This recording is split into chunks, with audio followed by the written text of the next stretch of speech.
नमस्कार दोस्तों, मेरा नाम धर्मेंद्र राजभर है एंड ऑप्शन सीख में आपका स्वागत है। अभी हम आज ऑप्शन सीखे में देखेंगे कि किस तरीके से हम इंट्राडे यहाँ पर ट्रेड करते हैं। ठीक है, तो यहाँ पर मैं हाई स्ट्राइक ओपन इंटरेस्ट की मैं बात कर रहा हूँ। ज़्यादातर लोगों का ये सवाल रहता है कि हाई स्ट्राइक ओपन इंटरेस्ट में किस तरीके से हम उसमें ट्रेड बना सकते हैं। जहाँ पे आप देखोगे कि एक ओपन इंटरेस्ट का लेवल्स होता है जहाँ पर हाईएस्ट नंबर ऑफ राइटर्स होते हैं और वो जो लेवल्स है वो ब्रीच होने पर किस तरीके से ट्रेड लिया जाता है, हम उस बारे में बात करेंगे। ठीक है, तो चलिए पहले मैं अपना स्क्रीन शेयर करता हूँ और आपको दिखाते हैं कि कुछ स्टॉक्स जो होते हैं उनके हाई स्ट्राइक किस लेवल से मेंटेन होते हैं। ठीक है, तो हम ट्रैक में जाएंगे और यहाँ पर ऑप्शन हुआ ही है। यहाँ पर आप देख सकते हो जो चौथा ऑप्शन है यहाँ पर ओपन इंटरेस्ट। तो यहाँ पर अगर आप कोई भी पर्टिकुलर स्टॉक का अगर यहाँ पर चार्ट ओपन करेंगे, आई एम सॉरी, जो यहाँ पर पेज ओपन करेंगे तो यहाँ पर देखोगे आपको राइटर्स जो put writers and call writers दोनों का लेवल आपको मिलेगा। यहाँ पर आप देख सकते हो जो बिग बार्स होते हैं वो हाईएस्ट नंबर ऑफ राइटर्स का लेवल होता है। तो जैसे कि ग्रीन बार यहाँ पर काफ़ी बड़ी है तो वहाँ पर आप देखोगे कि वहाँ पर ज़्यादातर कॉल राइटर्स मिलेंगे आपको, वहाँ पर highest number of call writers है। जैसे यहाँ पर इन्फोसिस का जो लेवल है यहाँ पर आप देख सकते हो तो 62,64,000 उनका लेवल है। और यहीं पर अगर मैं highest number of put writers मैं कहूँ तो यहाँ पर नीचे आता है 1900 लेवल पर, जहाँ पे कुछ 14 लाख मुझे पुट राइटर्स मिल रहे हैं। तो दोस्तों देखिए, जो राइटर्स होते हैं वो कभी भी यहाँ पर जब पोजीशन अपनी राइट करते हैं तो उनका एक एनालिसिस होता है, उनकी स्ट्रैटेजी होती है। वो आप देखोगे कि कुछ हिस्टोरिकल पैटर्न्स हो सबको वहाँ पर एनालाइज करके वहाँ पर फिर राइटिंग स्टार्ट करते हैं कि ये जो पर्टिकुलर लेवल है यहाँ से ऊपर जाने की संभावना कम है या फिर यहाँ से नीचे जाने की संभावना कम होती है। तो वो उसके मुताबिक क्या करते हैं, वहाँ पर एक स्ट्रैंगल पोजीशन बनाते हैं कि यहाँ पर मैं कॉल ऑप्शन को राइट करता हूँ, यहाँ पर मैं पुट ऑप्शन को राइट करता हूँ। ये तो हो गया कि जो दोनों तरफ देखते हैं, जहाँ पर उनको लगता है कि मार्केट ऑसिलेट हो सकता है या स्टॉक ऑसिलेट हो सकता है तो उसके मुताबिक वो यहाँ पर राइट करते हैं। लेकिन कुछ लोग डायरेक्शनल वाइज वहाँ पर राइट करते हैं, मतलब ये कि उनको ऐसा लगता है कि ये जो स्टॉक है ये नीचे जा सकता है, कि मार्केट अभी डाउन ट्रेंड है तो ज़्यादातर स्टॉक नीचे जाएंगे। तो देखेंगे जो बड़े बड़े स्टॉक्स होते हैं उनको राइट करना शुरू करते हैं। वो एक पर्टिकुलर लेवल वहाँ पर पकड़ेंगे और देखेंगे कि ये अच्छा है तो यहाँ पर आप देखोगे कि वो राइट करना शुरू करते हैं और फिर कुछ दिन तक होल्ड करते हैं। कई लोग देखोगे कि ज़्यादा दिन होल्ड नहीं करते, कई लोग आप देखोगे पूरा मंथली मतलब पूरे महीने भर के लिए उसको होल्ड करते हैं, जहाँ पर उनको काफ़ी अच्छा प्रॉफिट मिलता है। ओके, तो ये तो राइटर्स पर्सपेक्टिव से हो गया। अभी हमें पता है कि मार्केट डायनेमिक इन नेचर होता है। ठीक है, वो कभी भी राइटर्स पर्सपेक्टिव से नहीं चलता है, वो डिमांड एंड सप्लाई के कंसेप्ट से चलता है। मतलब कि जिस तरफ डिमांड ज़्यादा है सप्लाई कम रहती है, मार्केट उस डायरेक्शन में जाने की संभावना ज़्यादा रहता है। तो मान लीजिए कि अगर यहाँ पर सेलर्स बहुत ज़्यादा है तो मार्केट नीचे जा सकता है अगर बायर्स उनको बहुत कम मिल रहे हैं, राइट। सिमिलरली अगर बायर्स बहुत ज़्यादा मिल रहे हैं, सेलर्स कम मिल रहे हैं तो मार्केट ऊपर जा सकता है। तो ऐसे सिनेरियो में आप देखोगे कि कई लेवल ब्रीच होते हैं। ठीक है, तो उसमें से एक जो होता है इनका जो हाईएस्ट नंबर ऑफ राइटर्स का जो लेवल होता है। ठीक है, तो मैं अपना स्क्रीन शेयर करता हूँ, थोड़ा हम सीखेंगे कि ये जो लेवल किस तरीके से काम करता है। तो यहाँ पर देखोगे कि जैसे मैं यहाँ पर एग्जाम्पल ले लेता हूँ निफ्टी का। ओके, सो निफ्टी में देखिए, मान लीजिए कि ये अभी आपका 23,500 का लेवल है, मतलब ये एटीएम का स्ट्राइक है। ठीक है, अभी आप देखोगे कि इसके जो अपर लेवल है यहाँ पर, ठीक है, बहुत सारे राइटर्स होंगे, कॉल राइटर्स, लेकिन यहाँ पर ज़्यादा राइटर्स नहीं होंगे। ओके, कभी भी देखोगे ज़्यादा राइटर्स आपको राउंड फिगर पे मिलते हैं।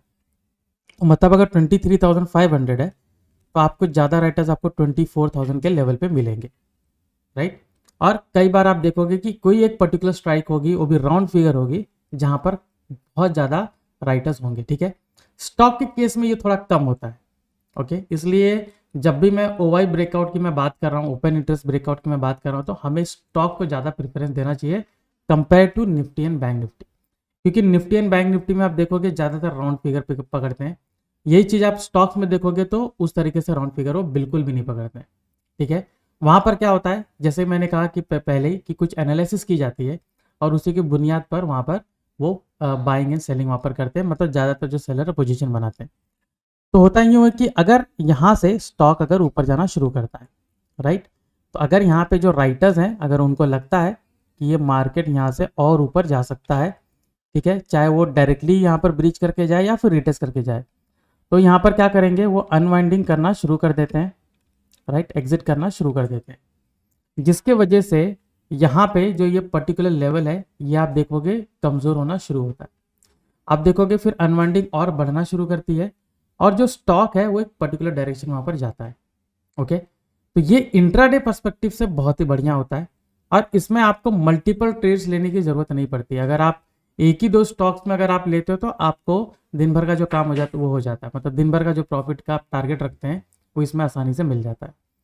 तो यहाँ पर आप देखिए कि जैसे यहाँ पर आप देख सकते हो कि 24,000 का लेवल है और यहाँ पर अगर ये ब्रीच करता है तो किस तरीके से ये आप देखोगे डायरेक्टली जाता है और कभी कभी यहाँ पर रिटेस्ट करने आता है फिर ऊपर जाता है यहाँ पर। ठीक है, सिमिलर कंडीशन आप देखोगे कि अगर यहाँ पे बहुत ज़्यादा पुट राइटर्स हैं, ठीक है, तो एक मैं पर्टिकुलर स्ट्राइक यहाँ पिकअप करता हूँ जैसे 23,000। ऑलराइट, सो यहाँ से स्टॉक इस तरीके से नीचे आएगा। ओके, और पूरे तरीके से ब्रेक करेगा और यहाँ से नीचे जाता है। ठीक है, सो यहाँ पर अगेन अनवाइंडिंग होती है, यहाँ पर ये लेवल जो है वो कमज़ोर हो जाता है। ओके, और नीचे ब्रेक डाउन करके मुझे एक स्मूथ फ्लो नीचे मिलता है। अभी आपको यहाँ पर एक बात ध्यान देने की ज़रूरत होगी, यहाँ पर देखिए ये जो पर्टिकुलर लेवल होता है कभी कभी प्राइस यहाँ पर सस्टेन करता है। ठीक है, काफ़ी यहाँ पर सस्टेन करता है, तो आप देखोगे कि इसमें आपको अनवाइंडिंग की ओर ध्यान ज़्यादा देना होता है। ओके, क्योंकि ज़रूरी नहीं है कि यहाँ पर एक स्मूथ फ्लो आपको डायरेक्टली मिल जाए, ज़रूरी नहीं है। हो सकता है कि यहाँ पर आपको 5-10 मिनट 15 मिनट वेट करना पड़े, हो सकता है आपको 1-2 घंटा भी वेट करना पड़े, वो डिपेंड करता है कि वो लेवल कितना कमज़ोर है, वहाँ पर राइटर्स किस तरीके से फाइट कर रहे हैं। ओके, तो यहाँ पर आप क्या देखोगे कि कई बार यहाँ पर लेवल पर इस तरीके से काफ़ी ज़्यादा यहाँ पर टाइम यहाँ पर बिताता है, उसके बाद ये नीचे ब्रेक करके जाता है। ठीक है, तो इस दौरान आपको क्या करना है, आपको सबसे इंपॉर्टेंट चीज़ यहाँ पर देखना है कि यहाँ पर बिल्टअप क्या चल रहा है। राइट, अब बिल्टअप क्या होता है, बहुत ही स्ट्रॉन्ग फोर्स होता है, बहुत ही स्ट्रॉन्ग फोर्स होता है जो इन लेवल को ब्रीच करने की हिम्मत रखता है। मतलब अगर बिल्टअप उसका स्ट्रॉन्ग नहीं है तो ये लेवल अगर ब्रीच भी हो जाएगा तो वो सस्टेन नहीं कर पाएगा। ओके, तो कई बार वो लेवल ब्रीच करता है लेकिन वहाँ से वो रिटर्न आ जाता है। तो दोनों चीज़ मुझे देखना बहुत ज़रूरी है कि उसका जो बिल्टअप है करंट डे, मतलब अभी कितना चल रहा है, ठीक है, लाइव कितना चल रहा है, प्लस मुझे अगर 1-2 दिन पहले का भी अगर बिल्टअप मिल जाएगा तो मेरे लिए काफ़ी कामगार रहेगा वो। ओके, तो चलिए अभी देखते हैं कि किस तरीके से हम स्टॉक को पिकअप करते हैं। ठीक है, तो देखिए दोस्तों, यहाँ पर अगर मैंने एप्लीकेशन जब मैं ओपन करूँगा तो ओपन इंटरेस्ट में आपको हर एक पर्टिकुलर स्टॉक को यहाँ पर एंटर करना पड़ेगा। राइट, तो यहाँ पर अगर जैसे इन्फोसिस है, अब मैं आगे फॉरवर्ड करता हूँ तो IOC मुझे मिल रहा है, देन उसके बाद मुझे मिल रहा है इप्का लैब मिल रहा है, देन IIB मिल रहा है। तो मुझे हर एक का highest number of call and put writers मुझे देखना पड़ेगा, जो कि मेरे लिए काफ़ी टीडियस हो जाएगा और दिन भर में मेरे लिए नियरली इम्पॉसिबल हो जाएगा कि मैं किस तरीके से ऐसे जैसे मैनुअली अगर मैं कर रहा हूँ ओपन इंटरेस्ट में, तो मेरे लिए नियरली इम्पॉसिबल हो जाएगा कि मुझे हर एक स्टॉक को इस तरीके से मैं देख लूँ। तो यहाँ पर मैं क्या कर सकता हूँ, मैं जाऊँगा ट्रैक में और यहाँ पर आप देख सकते हो ऑप्शन वाई में ट्रिगर्स नाम का एक टूल है। ठीक है, ट्रिगर्स नाम का एक टूल है।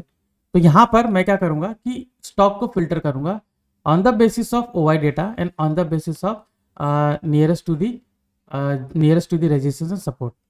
तो यहाँ पर आप देख सकते हो कि लेफ्ट हैंड साइड में जो स्ट्राइक आप देख रहे हो ये highest number of call option writers का स्ट्राइक है, और राइट हैंड साइड में जो आप देख रहे हो ये highest number of put option writers का स्ट्राइक है। ठीक है, तो दोनों लेवल जहाँ पर ब्रीच होता है उस पर्टिकुलर डायरेक्शन में ट्रेड बनता है। तो अगर रेजिस्टेंस ब्रेकआउट होता है तो वहाँ पर मुझे एक अच्छा खासा कॉल ऑप्शन को बाय करके एक अच्छा खासा बुलिश ट्रेड मेरा बन सकता है। सिमिलरली अगर ये स्ट्राइक नीचे ब्रेक होता है तो मैं यहाँ पर पुट ऑप्शन को बाय कर सकता हूँ। तो अभी मुझे यहाँ पर स्टॉक को फिल्टर करना पड़ेगा कि कौन सा जो स्टॉक है वो near to this highest OI numbers के पास है, तो जो हाईएस्ट OI स्ट्राइक है उसके पास है। तो अभी आप देखिए कि सबसे पहले मुझे बाजार को एनालाइज करना पड़ेगा कि बाजार किस तरफ है। राइट, क्योंकि अगर बाजार एक पर्टिकुलर डायरेक्शन में है तो ज़्यादातर चांसेस है कि जो मैक्सिमम स्टॉक्स है वो उसी डायरेक्शन में रहेंगे। ऑलराइट, और मुझे एक ईजी तरीके से वहाँ पर मुझे मिल जाएगा कि ये stock near to the support है और उसका ब्रेकआउट होना भी आसान है क्योंकि बाजार ऑलरेडी नेगेटिव है। ऑलराइट, तो हम क्या करेंगे, हम सबसे पहले ट्रैक में जाके बिल्टअप स्क्रिप्ट सिंबल को चेक करेंगे और देखेंगे कि निफ्टी बैंक निफ्टी कौन से डायरेक्शन में है। तो यहाँ पर आप देख सकते हो कि दोनों शॉर्ट बिल्टअप में यहाँ पर हैं और उनका प्राइस भी आप देख सकते हो, निफ्टी का 0.21% डाउन है और निफ्टी का 1% बैंक निफ्टी का 1% डाउन है, और यहाँ पर OI बिल्टअप भी इनका अच्छा खासा यहाँ पर दिख रहा है मुझे। तो बाजार का डायरेक्शन ऑलरेडी डाउन साइड है क्योंकि 136 स्टॉक शॉर्ट में है और लॉन्ग अनवाइंडिंग में 45 स्टॉक्स हैं, तो नियरली आप देखोगे 190 स्टॉक्स पूरे डाउन ट्रेंड में है। ठीक है, तो हम क्या करेंगे, हम डाउन साइड का ही ट्रेड हम देखेंगे। ठीक है, जैसे यहाँ पर एक कहावत है, हम कहते हैं कि ट्रेंड इज़ योर फ्रेंड। ठीक है, ट्रेडिंग में सबसे मैं कहूँगा कि सबसे फेमस कहावत है। तो यहाँ पर आप क्या करेंगे, आप ट्रैक में अगेन जाएंगे और ट्रिगर्स को देखेंगे। तो यहाँ पर मैं राइट साइड में जाऊँगा और वहाँ पर मैं फिल्टर करूँगा। तो पुट डिफरेंस पे मैं इस तरीके से क्लिक करूँगा और देखूंगा कि नियरेस्ट यहाँ पर कौन से स्ट्राइक है। ठीक है, अभी यहाँ पर मैं आपको बता दूं कि हमें सन फार्मा में मॉर्निंग में ट्रेड मिला था, राइट। तो सन फार्मा को हम यहाँ पे इजीली पिकअप कर सकते हैं। तो लेकिन यहाँ पर आपको क्या देखना है कि जो पुट डिफरेंस है वो लेस देन -1% हो, जिसने ऑलरेडी ब्रेक कर चुका है। ब्रेकआउट के पहले भी देख सकते हैं, लेकिन जिसने ऑलरेडी ब्रेक कर चुका है उसको हम देखेंगे। तो मतलब लेस देन 1%।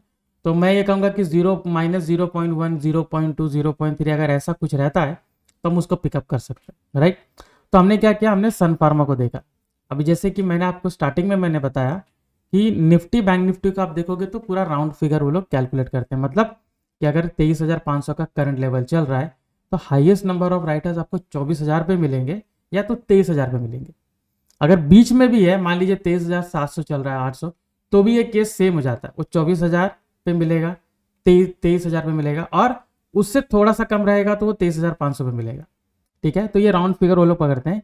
इसके वजह से आप देखोगे कि उसमें सपोर्ट और रेजिस्टेंस बहुत दूर होता है कंपेयर टू स्टॉक, ये आपको आसपास से मिल जाते हैं। ठीक है, तो यहाँ पर हम क्या करेंगे, हमने सन फार्मा को पकड़ा। ठीक है, सन फार्मा में मैंने क्या देखा कि स्ट्राइक 1820 है, ऑलराइट, और पुट डिफरेंस उससे कम है। ओके, एंड ऑलरेडी मॉर्निंग में नेगेटिव था। तो सन फार्मा को हम क्या करेंगे, हम सन फार्मा को देखेंगे बिल्टअप स्क्रिप्ट में, ऑलराइट। तो यहाँ पर आप जाइए, सन फार्मा का टाइप करिए। अभी आप देख सकते हो सन फार्मा पूरे तरीके से यहाँ पर शॉर्ट में है, ऑलराइट। इसका अगर फ्यूचर व हिस्टोरिकल अगर आप देखते हो, ओके, तो वो भी देखिए कि कई दिन सॉरी यार भी है। यहाँ पे हम देखते हैं सन फार्मा, ऑलराइट। यहाँ पर देखिए ये भी कई दिनों से पूरा डाउन ट्रेंड में। ठीक है, एक बार भी इसने अप ट्रेंड का मूव नहीं बनाया। एक बार यहाँ पर लॉन्ग बिल्टअप बना, लेकिन प्राइस उसके बाद ऊपर गया ही नहीं। ओके, मतलब कि डाउन ट्रेंड पूरे तरीके से कंटिन्यू कर रहा है। ठीक है, तो जैसे मैंने कहा कि आप ऑप्शन डेटा देखते हो कि कौन सा अच्छा स्ट्राइक है जो कि ओपन इंटरेस्ट में मिलता है, लेकिन अगर आप फ्यूचर डेटा देखोगे तो वो एक फोर्स होता है। ठीक है, एक बैकिंग होता है जिसमें वो ब्रेकआउट काफ़ी अच्छे तरीके से करता है और जिसकी वजह से वो ब्रेकआउट सस्टेन भी करता है। तो यहाँ पर आप देखिए कि बिल्टअप का डेटा आपको मिल चुका है, राइट, हमने वहाँ पर भी देखा। अभी चलिए हम जिसको चार्ट पर देखते हैं किस तरीके से इसमें ट्रेड बना। हम 5 मिनट का चार्ट लेंगे, स्टॉक में काफ़ी अच्छा काम करता है। अगर आप 3 मिनट लेना चाहोगे, 1 मिनट लेना चाहोगे तो भी आप उसमें कर सकते हो। अभी देखिए जो 120 का लेवल है, आप देख सकते हो ये कल के दिन, ठीक है, 9 जनवरी, वहां पर भी आप देखो उसी को ब्रेक करने का, लेकिन ब्रेक नहीं किया, वहां से बाउंस बैक किया। तो आप समझ जाइए कि वो कितना स्ट्रांग था, राइट। अभी इसी को हम अगर जाते हैं और देखते हैं ओपन इंटरेस्ट में, ठीक है, सन फार्मा, तो देखिए सन फार्मा का highest number of put writers आप देख सकते हो 1820 पर ही है। ठीक है, अभी उसमें से अनवाइंड कर चुके हैं, राइट। तो वहाँ पर कुछ 2,85,950 ऐसा कुछ है। ठीक है, दूसरा इसमें सपोर्टिंग वैल्यू आप अगर आप देखोगे तो कॉल राइटर्स के बाद आप देखिए बहुत बड़े बड़े हैं, मतलब सेलर्स यहाँ पे काफ़ी ज़्यादा हावी हैं। ठीक है, तो आपको एक और प्लस पॉइंट मिल गया कि यहाँ पर सेलर्स बहुत ज़्यादा हावी हैं और पुट राइटर्स बहुत कम है। तो मतलब सेलिंग की ओर प्रेशर ज़्यादा रहेगा, तो मैं जो भी ट्रेड बनाऊंगा मैं सेलिंग की ओर ही बनाऊंगा। अभी जाहिर सी बात है कि यहाँ पर डेटा तो मुझे कह रहा है, तो मैं ब्लाइंडली जाके सेल नहीं करूंगा, मैं कुछ पिन पॉइंट देखूंगा या फिर मेरा जो स्ट्रैटेजी मैं उसके हिसाब से जाऊंगा। ठीक है, तो यहाँ पर हमने क्या किया, स्ट्रैटेजी बहुत सिंपल है। यहाँ पर आप देख सकते हैं मैं मूविंग एवरेज मैंने 21 और 7 मैंने लिया है, उसका क्रॉस ओवर हम उसमें देखते हैं, राइट। अभी आप एक चीज़ देखिए कि इसमें जो पहला जो कैंडल बनी वहाँ पर आप देख सकते हो कि 20,000 मेरे सेलर थे, 10,000 मेरे बायर हैं, राइट। तो यहाँ पर हालांकि वो रेड मतलब ये कहूँगा ग्रीन कैंडल है, लेकिन वहाँ पर सेलर्स ज़्यादा है, राइट। उसका देख सकते हो कि लो यहाँ पर ब्रेक हुआ है, ठीक है, उस पर इतने ज़्यादा मेरे बायर्स मुझे नहीं मिले, लेकिन ये जो 1820 का जो लेवल है ये आप देख सकते हो यहाँ पर ब्रीच हुआ। ठीक है, 17,000 मेरे सेलर्स हैं और 4,900 मेरे बायर्स हैं। ठीक है, मतलब यहाँ पर जो बेरिश मोमेंट है उसको बहुत ज़्यादा ताकत मिल गई। अभी उसके बाद आप देख सकते हो नीचे ब्रेकडाउन किया और हम यहीं पर ट्रेड बनाएंगे। ठीक है, आप देखो कि इसमें इस तरीके से अगर मैंने ट्रेड लिया है तो आप देखते हो ईजिली 1:2 का रेशियो इसमें मिला हुआ है कि ईजिली आप देख सकते हो। इसको हम क्या करेंगे, यहाँ पर स्ट्राइक रखते हैं और आप देख सकते हो कि यहाँ पर 1:2 का रेशियो मिला है। हालांकि 1:3 हो चुका है, बट 1:2 हम कहेंगे कि ज़्यादा लालच नहीं करना चाहिए, ग्रीडी नहीं बनना चाहिए। तो 1:2 का रेशो आप पकड़ के चलिए। तो 1:2 यहाँ पर मुझे मिल चुका। ओके, तो देख सकते हो कि इस तरीके से आप देख सकते हो जो हाईएस्ट ओपन इंटरेस्ट का जो स्ट्राइक है वो लेवल अगर ब्रीच करता है तो किस तरीके से ट्रेड बनता है, और वो लेने के पहले मुझे क्या क्या चीज़ चेक करना है, क्या क्या डेटा चेक करना है, किस तरीके से उसको रीड करना है, वो सारी चीज़ें मैंने आपसे डिस्कस की। सो आई होप ये आपके लिए यूजफुल रहा होगा। ठीक है, एंड आप इसको अपने ट्रेडिंग जर्नी में इन्वॉल्व कर सकते हैं, और आपको बखूबी आप इसको पेपर ट्रेड करके अपने आने वाली ट्रेडिंग जर्नी में इसको इन्वॉल्व कर सकते हैं, ताकि आपको एक अच्छा ट्रेड मिल सके। ऑलराइट, तो ये था आज के सेशन में highest number of open interest के स्ट्राइक पर, जहाँ पर हमने देखा कि किस तरीके से हमने एक इंट्राडे ट्रेड लिया। ऑलराइट, तो इस सेशन में इतना ही था। ठीक है, so this is Dharmendra Rajbhar signing off. नमस्कार, थैंक यू वेरी मच।